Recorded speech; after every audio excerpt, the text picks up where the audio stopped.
Start करते हैं। आज 5.1 तो कल हो गई थी पूरी, लेकिन इसमें से एक क्वेश्चन बच गया था, फर्स्ट वाला क्वेश्चन। ठीक है, उसी को करते हैं।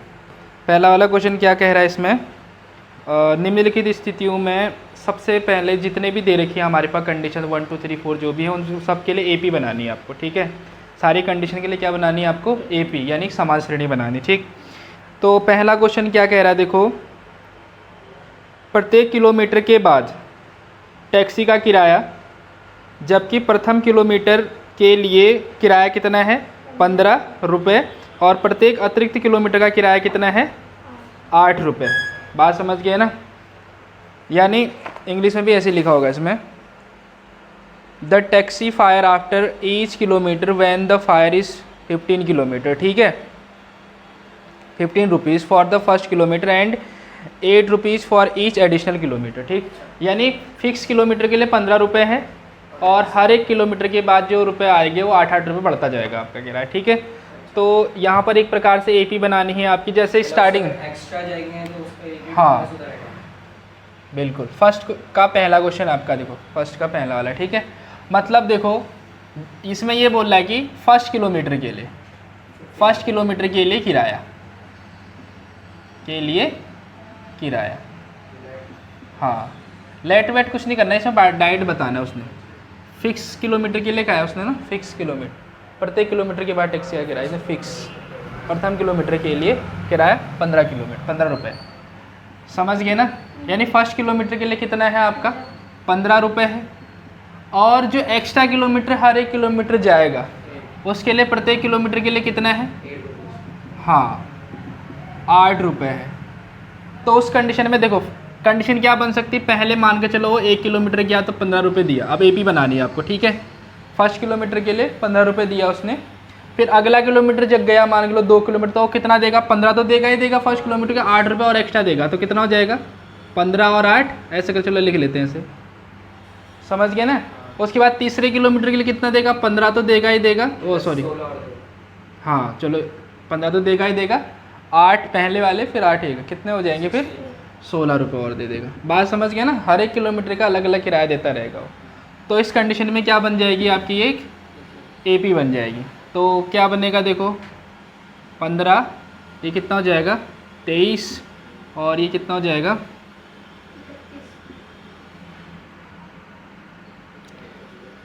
ठीक है, तो ये क्या बन जाएगी आपकी एक AP बन गई। बनी नहीं बनी AP, पहले किलोमीटर का 15, फिर सब में 8 का अंतर रहेगा आपका किराए का हर एक किलोमीटर का, तो ये आपका क्या बन जाएगी, एक AP बन गई। बात समझ गए ना, ऐसे होता है, बस ऐसे ही करना है, इसमें और कुछ नहीं करना।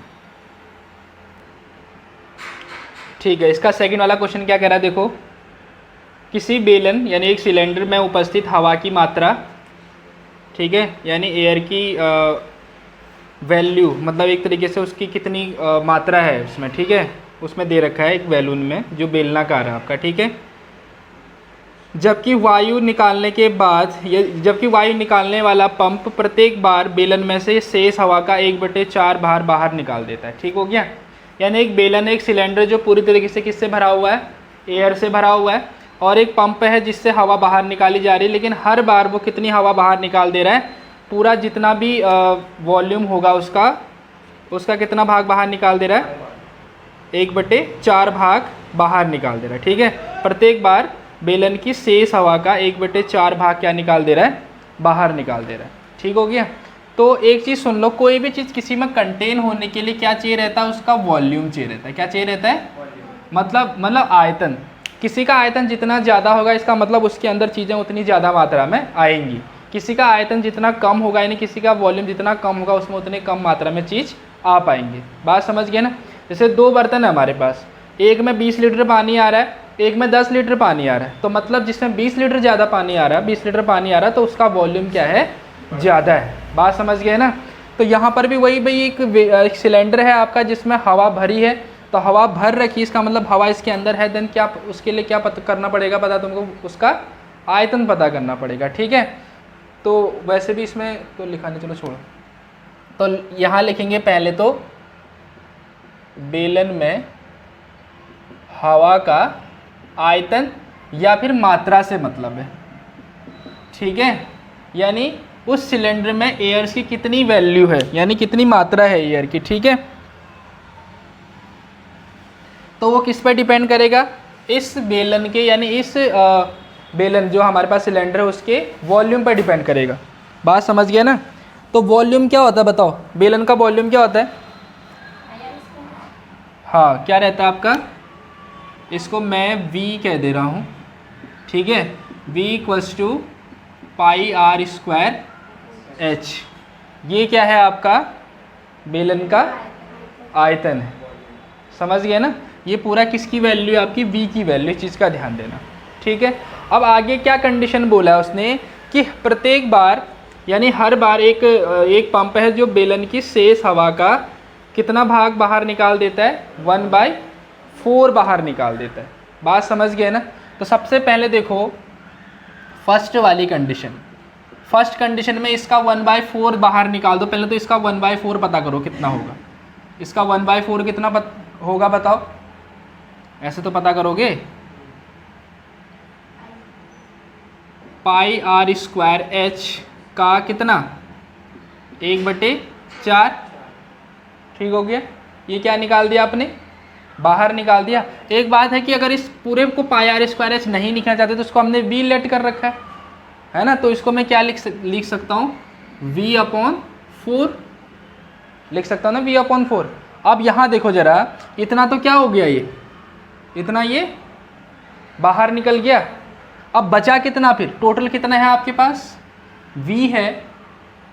तो इसमें से हम अब जो हमारे पास बचेगा यानी शेष जितना बचेगा अंदर, शेष कितना बचेगा जरा बताओ तो।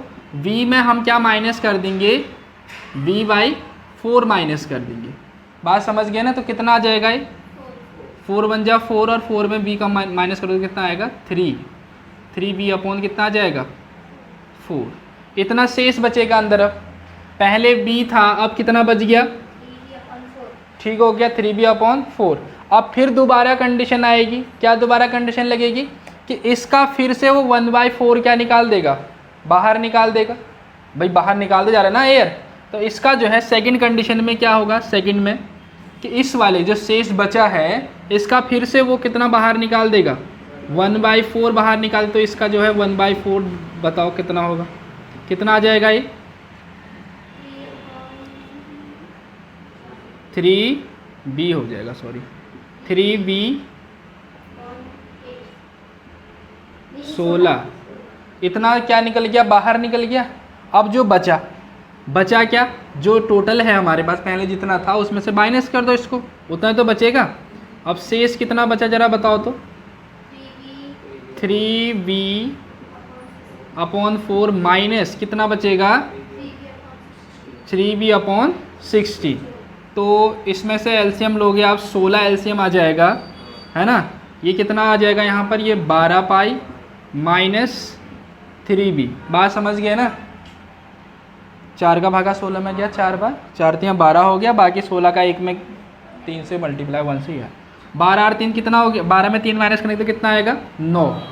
9V अपॉन कितना हो गया ये 16। तो इस तरीके से ये आता रहेगा आपका। बात समझ गए ना।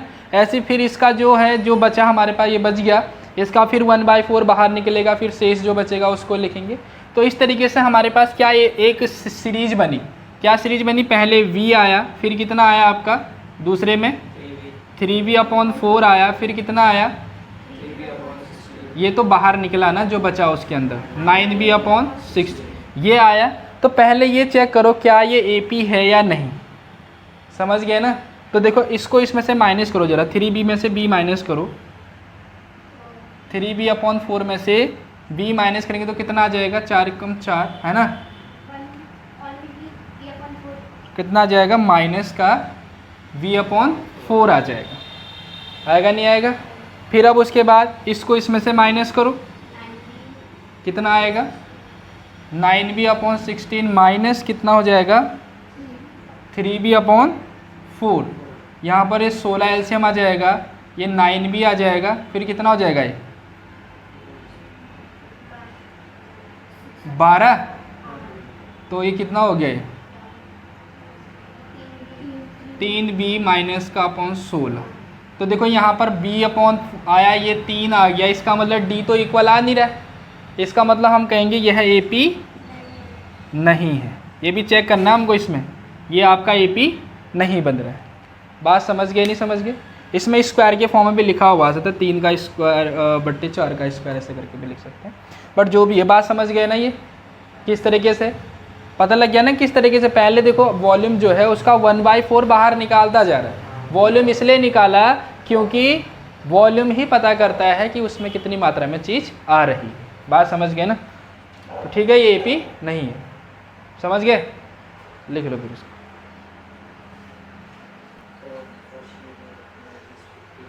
ठीक है, थर्ड वाला क्वेश्चन क्या कह रहा है? प्रत्येक मीटर की खुदाई के बाद, यानी हर एक मीटर हम क्या कर रहे हैं, खोद रहे हैं इस चीज़ को, अच्छा कुएं को खोद रहे हैं, ठीक हो गया? तो उसकी जो लागत है वो बता रहा है इसमें। पहले मीटर यानी फर्स्ट मीटर जितना खोदा हमने, फर्स्ट मीटर की लागत कितनी है? 150। और उसके बाद हर एक मीटर की, प्रत्येक मीटर की जो लागत है खुदाई की वो कितनी है? बस 50 रुपये बढ़ती जाती बोल रहे हैं हर एक मीटर के बाद, ठीक है? तो फर्स्ट मीटर के लिए आपको पता है, फर्स्ट मीटर के लिए आपको पता है कितना है रुपए? 150 है, 150 रुपये है ना? फिर उसके बाद हर प्रत्येक मीटर के लिए, प्रत्येक मीटर के बाद कितना रुपए बढ़ रहा है? 50 रुपये बढ़ रहा है, समझ गए ना? तो उस कंडीशन में आप क्या बनेगा, देखो पहले में 150 रुपये था फर्स्ट मीटर के लिए, अगले मीटर के लिए 50 और बढ़ गया तो कितना हो गया आपका? 200, फिर 50 और बढ़ेगा 250। तो इस तरीके से क्या बन गया? एक सीरीज बन गई। तो क्या ये AP है या नहीं है? चेक करो डिफरेंस कितना आ रहा है, 50-50 का आ रहा है डिफरेंस इसके में भी इसमें भी, तो इसका मतलब ये AP है। समझ गए? करो फिर इसको।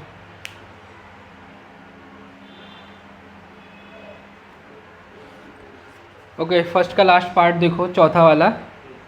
खाते में यानी एक अकाउंट है जिसमें प्रत्येक वर्ष यानी हर एक वर्ष का जो टोटल अमाउंट है, मिश्र धन जिसे कहते हैं हम, टोटल अमाउंट मिश्र धन कितना है वो पता करना है वैसे तो। जबकि बोल रहा है कि जो 10,000 की राशि, 10,000 की जो राशि है वो 8% वार्षिक दर से चक्रवृद्धि ब्याज पर जमा करते हैं। यानी 10,000 रुपये हमारे पास प्रिंसिपल अमाउंट हो गया, उसको 8% रेट पर, वार्षिक ब्याज का मतलब 8% रेट पर एनम की बात चल रही है, तो उसका जो है कंपाउंड इंटरेस्ट से जमा करना है इसको। अब क्या मतलब ठहरा इसका? चक्रवृद्धि ब्याज क्या होता है? पहले तो कंपाउंड इंटरेस्ट का फॉर्मूला क्या होता है? हाँ, हमको तो मिश्र धन पता करना है ना, हाँ वही वाला। तो देखो यहाँ पर क्या है ना, सबसे पहले तो मिश्र धन पता करना है। मिश्र धन का मतलब अमाउंट, टोटल अमाउंट, जो A इक्वल्स टू होता है P 1 + R/100⁻n, ये होता है। समझ गए ना? ये टोटल अमाउंट यानी मिश्र धन का फॉर्मूला होता है। ए हमारे पास टोटल अमाउंट है। टोटल अमाउंट क्या होता है? मिश्र धन क्या होता है? जिसमें आपका प्रिंसिपल अमाउंट भी आ जाएगा और आपका ब्याज आ जाएगा, ब्याज यानी इंटरेस्ट आ जाएगा। ठीक हो गया? तो A = P आपका क्या है? यहाँ पर प्रिंसिपल अमाउंट है यानी मूलधन है, जो कितना दे रखा है आपको? 10,000 रुपये दे रखा है। 1 तो 1 ही है। R आपका क्या है? रेट, रेट का मतलब दर जो दे रखी है आपको, ठीक है, अपॉन 100 तो रेट के लिए है, वो छोड़ो उसको। और N आपका क्या है? यहाँ पर टाइम है, आप यहाँ पर T भी लिख सकते हो, कोई दिक्कत वाली बात, ठीक है। तो पहले साल के लिए, ठीक है, फर्स्ट ईयर के लिए, समझ गए ना? जो A होगा वो कितना होगा जरा बताओ तो? प्रिंसिपल तो 10,000 ही रहेगा आपका, प्रिंसिपल चेंज होने से रहा।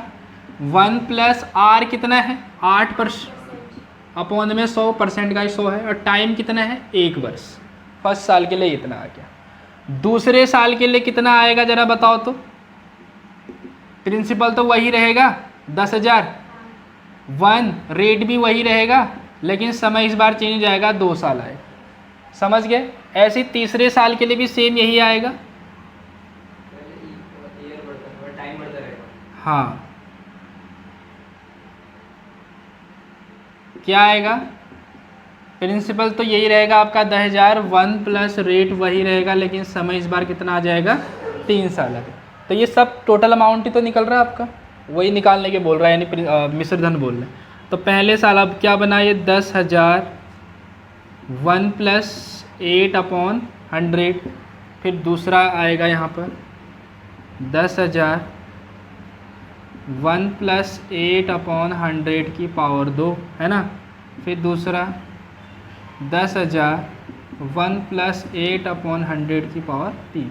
ऐसे करते आते जाएगा। तो कॉमन डिफरेंस तो नामुमकिन ही लग रहा है बराबर आने सर, क्योंकि स्क्वायर क्यूब हो जा रहा है ना। स्क्वायर क्यूब में ऐसे कॉमन डिफरेंस इक्वल कभी आएगा ही नहीं आपका। बात समझ गए ना।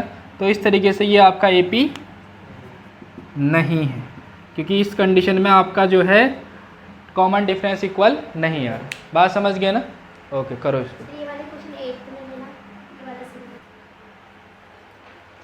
ओके तो हम एग्जाम्पल की ओर बढ़ते हैं अब। ठीक है 5.1 कंप्लीट। आपका टॉपिक है AP का nवां पद यानी nth टर्म ऑफ AP। ठीक हो गया। जो हमने पहले ही पढ़ चुके हैं nth टर्म क्या होता है किसी AP का, फर्स्ट में ही पढ़ चुके हैं ना। क्या रहता है AP का nth term, an equals to, इसे हम AP का जनरल टर्म भी बोलते हैं, an equals to a + n-1 into d। ये रहता है। इस वाले टर्म से आप कोई भी नंबर का टर्म निकाल सकते हो। जैसे 10वां पद का है, 20वां का है, 30वां का है, जितने नंबर का पद का है n की जगह वो रख देना, आपको वो पद निकल जाएगा। ठीक है। तो AP आपका एग्जाम्पल नंबर 3 यही कह रहा है कि एक AP दे रखी है आपको। एग्जाम्पल 3 AP आपको गिवन है 2, 7, 12। इसका आपको 10th टर्म पता करना है, यानी 10वां पद पता करना है। कौन सा पद पता करना है, 10वां पद। ठीक है। तो आपको ये तो पता ही है भाई, डायरेक्ट हमको A10 पता करने के लिए बोल रहा है, ये 10वां पद यही तो बोल रहा है डायरेक्ट। ठीक है। तो उसके लिए आपको A पता होना चाहिए। A कितना है, 2 पहला टर्म। D होता है common difference, second term minus first term, यानी दूसरा पद माइनस पहला पद, यानी 7 - 2 कितना आ जाएगा ये आपका D हो गया। अब आपको A10 निकालना है, तो A10 को क्या लिख सकते हो, A + 9D। समझ गए। D क्या होता है, एक कम होता है। D क्या रहता है आपका, नंबर ऑफ टर्म से एक कम रहता है। यहाँ से पता कर सकते हो आप। देखो n की जगह 10 रखोगे तो A10 equals to A + 10, n की जगह 10 हो गया, 10 - 1 9 और D। तो इसको डायरेक्ट भी लिख सकते हो, जितने नंबर का पद कहेगा D उससे एक कम लिख देंगे, बाकी A तो साथ में रहेगा ही प्लस में। तो A आपका कितना है, 2, 9 इंटू D कितना है, 5। कितना है, 5। तो कितना आ जाएगा, 2 प्लस और ये कितना आ जाएगा, तो जो 10वां टर्म आ गया वो कितना आ जाएगा। ऐसे आप कोई भी नंबर का टर्म निकाल सकते हो इसमें, बट अभी तो 10वां ही पूछे। ठीक है, कर लो। अब देखो एग्जांपल नंबर 4। इसमें कह रहा है कि एक AP दे रखी है आपको। ठीक है, लिखा है 21, 18, 15 का कौन सा पद -81 होगा, मतलब which term of n AP is कितना, -81। और साथ ही ये भी बताना है कि इसमें क्या इस AP का कोई पद 0 होगा या कोई टर्म 0 होगा, ये भी बताना। तो मतलब कौन सा टर्म यानी विच टर्म की बात करेगा, तो इसका मतलब हम पहले ही लेट कर देंगे कि वो कौन सा टर्म की बात चल रही, nth टर्म की बात। ये हमें पता ही नहीं कौन से नंबर का पद है। तो हमें ये किसकी वैल्यू दे रखी है, 81, an की वैल्यू दे रखी माइनस। अब कौन सा पद कह रहा है, यानी कौन से नंबर वाला पद बोल रहा है, तो यानी हमको किसकी वैल्यू निकालनी पड़ेगी, n की वैल्यू निकालनी पड़ेगी। तो यहाँ से a आपको पता है कितना, 21, d आपके पास 18 - 21 कितना आ जाएगा, 3 आ जाएगा, लेकिन माइनस का आएगा क्योंकि माइनस का ज़्यादा है। तो an इक्वल्स टू हम जानते हैं क्या होता है, a + n-1 into D. nth term का फॉर्मूला है। an की वैल्यू कितनी है, ठीक हो गया, a आपका 21, n कितना है पता ही नहीं है, निकालना है। ठीक है, d कितना है आपके पास, -3। एक काम करो, इसको इधर साइड लिख लो, माइनस का 21 आ जाएगा, n-1 इंटू -3। अभी मल्टीप्लाई मत करो कि कट भी जाता है कभी कभार यहाँ से, है ना।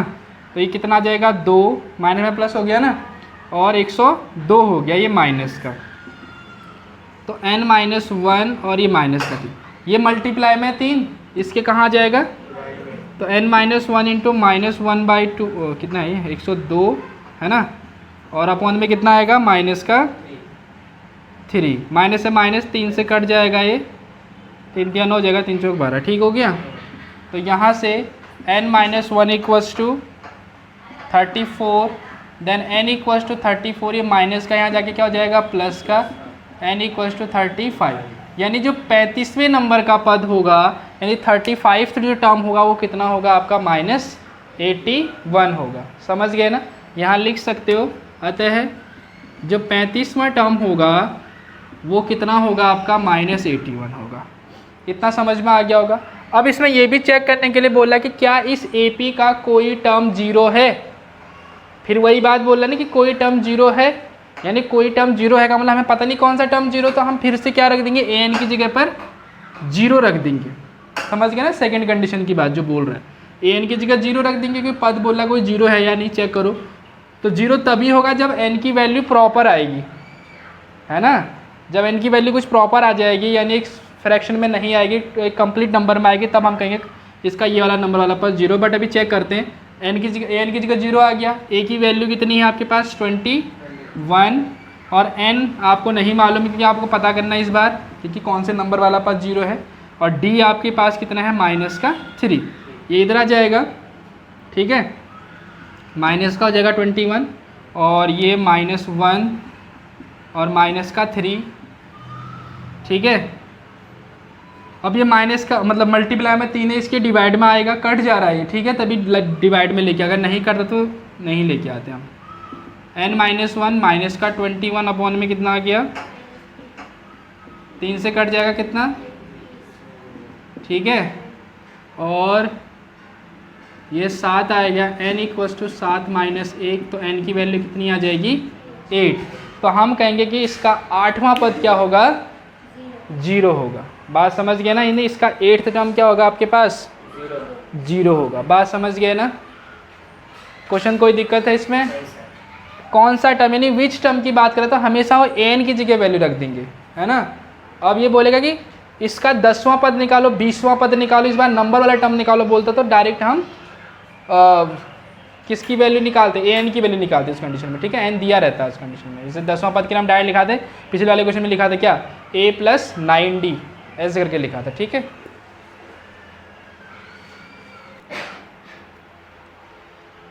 ठीक है, एग्जाम्पल नंबर 5 बहुत इम्पोर्टेंट है, ठीक है। इसमें हमको AP बनानी है, ठीक है, जिसका तीसरा पद, जिसका थर्ड टर्म यानी A3 लिखते जाएंगे ऐसे, थर्ड टर्म बोला है, देन A3 कितना दे रखा है 5, और हाँ 7 टर्म यानी 7वां पद A7 कितना दे रखा है 9। और हमको AP बनानी, तो आपको ये पता होगा कि AP बनाने के लिए हमको 2 चीज़ों की आवश्यकता होती है। किन किन चीज़ों की, एक तो फर्स्ट टर्म हो गया यानी A, एक हो गया आपका कॉमन डिफरेंस यानी D। तो 2 चीज़ें निकालनी पड़ेगी हमको इनसे। तो A3 को हम क्या लिख सकते जरा बताओ, तो A3 को मैं लिख सकता हूँ क्या, A + 2D लिख सकता हूँ, जो किसके इक्वल है आपके पास 5 के इक्वल है।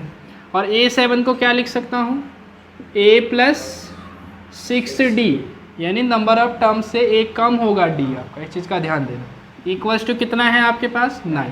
अब आपने थर्ड चैप्टर में एक फॉर्मूला कहो या फिर एक फॉर्मूला तो नहीं कहेंगे, मतलब एक मेथड पढ़ा था, क्या पढ़ा था, दो वेरिएबल वाले जो हमारे पास इक्वेशन होते हैं उनको सॉल्व करने के लिए क्या पढ़ा था, एक एलिमिनेशन मेथड पढ़ा था आपने, विलोपन विधि।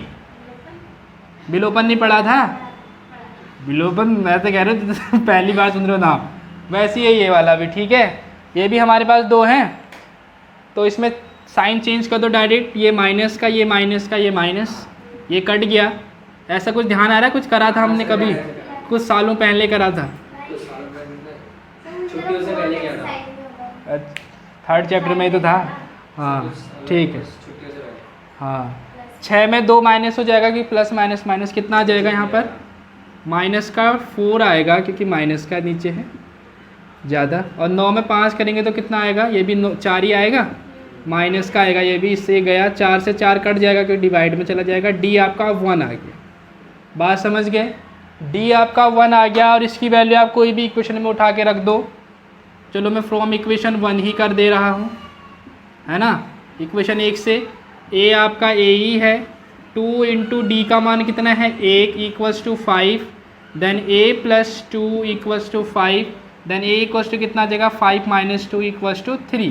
तो a की वैल्यू कितनी आ गई आपके पास 3, a आपको 3 मिल गया, d आपको 1 मिल गया, देन AP आप बिल्कुल बहुत अच्छे से निकाल सकते हो। AP अब निकाल लो। पहला टर्म आपके पास 3 है, दूसरा टर्म क्या होगा d एक ज़्यादा है ना, डिफरेंस 1 का चल रहा, तो दूसरा कितना आएगा 4, तीसरा 5, ऐसे करते चलता जाएगा।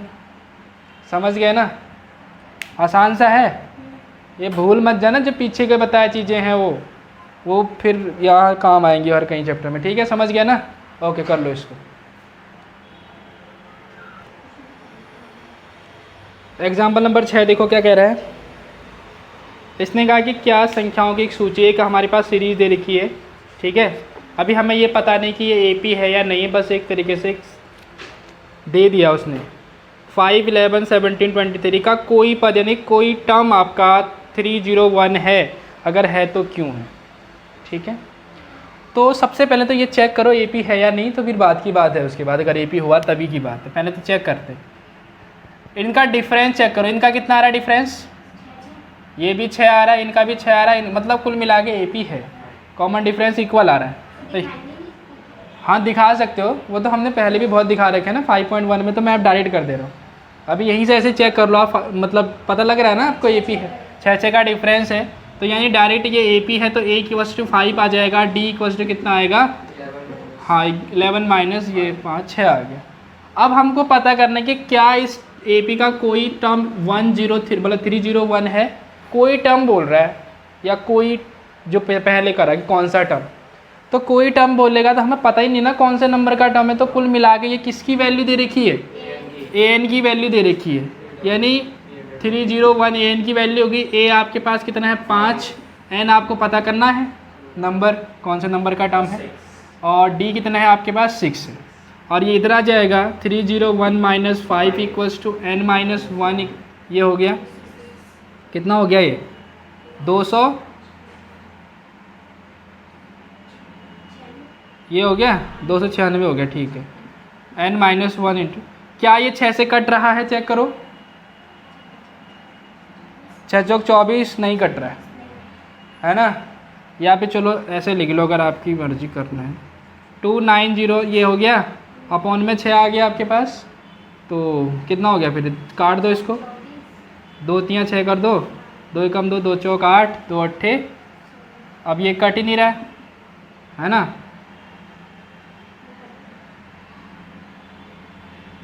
ये हो गया, तो यहाँ से आप समझ रहे हो, क्या समझ रहे हो, देखो 148 अपॉन 3, ये माइनस का इधर जाके प्लस का 1 हो जाएगा, फिर भी देखो 3 1 जा 3, 3 हो गया, और एक प्लस कर दो इसमें, कितना आएगा 3 में, मतलब ये प्लस करेंगे तो 8 3 11 हो जाएगा, 151 है ना। तो 151 भी नहीं कट रहा है 3 से, इसका मतलब n की जो वैल्यू है वो कंप्लीट नहीं आ रही है ना। यानी पूरे, जैसे अब हमें ये नहीं पता, जैसे मान लो AP में यही तो होता है 10वें नंबर का पद, 20वें नंबर का पद, 15 नंबर का, 11 12 नंबर का। अब ऐसे नहीं कि 1.5 नंबर का पद कौन सा है, नहीं पता कर सकते ना हम ऐसे, एक कंप्लीट नंबर में आना चाहिए, भिन्न के फॉर्म में आना ही नहीं चाहिए, फ्रैक्शन के फॉर्म में, है ना। हाँ, तो यानी कुल मिला के ये n की वैल्यू कंप्लीट नंबर में यानी पूर्णांक, पूर्ण संख्या नहीं आ रही है, समझ गए। तो उस कंडीशन में हम ये कहेंगे कि इस AP का कोई भी पद या कोई भी टर्म 301 नहीं होगा, समझ गए। क्यों नहीं होगा, क्योंकि n की वैल्यू प्रॉपर नंबर नहीं आ रही, ठीक।